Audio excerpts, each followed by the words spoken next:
البتہ اب اس کے یہاں کام کرنے کے بعد کسی بھی طرح سے یہ خطرے والی بات تھی کہ اس کے ماں باپ یہاں ہیں۔ بالآخر ممی راضی ہو گئی تھی کہ وہ ابا کے ساتھ جرمنی چلی جائیں گی، مگر جب تک جہان ادھر ہے وہ یہیں رہیں گی۔ وہ 15 جون تک ادھر ہی تھا۔ 15 جون کو ایک اہم کنسائنمنٹ کے لیے اسے انقرہ جانا تھا اور کام کچھ اس قسم کا لیک آؤٹ تھا کہ اس کے بعد پہلا شک اسی پر جائے گا، اس لیے اسے کچھ عرصے کے لیے روپوش ہو جانا تھا۔ اس نے یہاں اتنے دشمن بنا لیے تھے کہ اس کے روپوش ہو جانے کے بعد کہیں کوئی اس کے قریبی عزیزوں کو نقصان نہ پہنچائے، اس لیے بہتر تھا کہ جانے سے قبل وہ اپنے گھر والوں کو محفوظ مقام پر منتقل کر دے۔ ممی، ابا اور حیا اس کی پہلی ترجیح تھے۔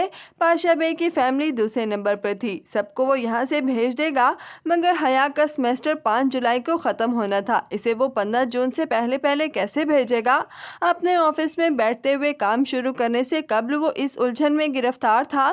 مسائل کا حل وہ عموماً نکال ہی لیا کرتا تھا، مگر یہاں وہ قدرے مخمسے میں تھا۔ سگریٹ سلگاتے ہوئے اس نے ساتھ میں کافی بھی منگوائی تھی، اور جب تک دیمت کافی لے کر نہیں آئی تھی وہ یہی سوچتا رہا کہ حیا کو وہ یہاں سے کیسے بھیجے۔ ایک حل تھا بلا واسطہ، یعنی جہان اسے کہے گا کہ وہ واپس چلی جائے، اور دوسرا حل تھا بالواسطہ، یعنی میجر احمد یا عبد الرحمن پاشا میں سے کوئی کہے، مگر وہ کسی کی بات کیوں مانے گی؟ جب اس کی سیکرٹری دیمت فردوس کافی لے کر آئی تو کچھ سوچ کر اس نے یہ بات دیمت سے پوچھ لی۔ کسی غیر ملکی کو ترکی سے واپس بھیجنا ہو تو کیا کیا جائے؟ دیمت ایک ایماندار اور مستعد سی ورکر تھی۔ وہ اس کو اپنے باس کی حیثیت سے پسند کرتی تھی، مگر کبھی کبھی باتوں کے دوران وہ پاشا بے کا ذکر کر دیا کرتی تھی۔ آپ کے چھوٹے بھائی بھی بہت اچھے تھے، یہ فقرہ وہ اکثر دیمت سے سنا کرتا تھا۔ طیب حبیب شناختی کارڈ کے اعتبار سے اس سے 2 سال چھوٹا، دیکھنے میں کئی سال بڑا، اور در حقیقت ہم عمر ہی تھا۔ دیمت کو پاشا بے کی طبیعت کی بے تکلفی پسند تھی، کیونکہ وہ خود چاہے عبد الرحمن ہو یا جہان ہو، اس کی طبیعت اور مزاج ایک سے ہی رہتے تھے۔ وہ عبد الرحمن پاشا کے روپ میں بھی اتنا ہی سنجیدہ مزاج اور خاموش طبع اور قدرے تلخ تھا جتنا وہ فطری طور پر تھا۔ دیمت اس کو پسند کرتی تھی، مگر چونکہ پاشا بے کے برعکس جہان نے ہوٹل گرینڈ کو غیر قانونی سرگرمیوں کے لیے استعمال کرنا شروع کر دیا تھا، اس لیے دیمت اس قسم کے لوگوں کی ہوٹل آمد پر ذرا الجھی رہتی تھی۔ خیر، اس کی دکھتی رگیں وہ جانتا تھا، اسے معلوم تھا کب کس کو کہاں سے دبانا ہے۔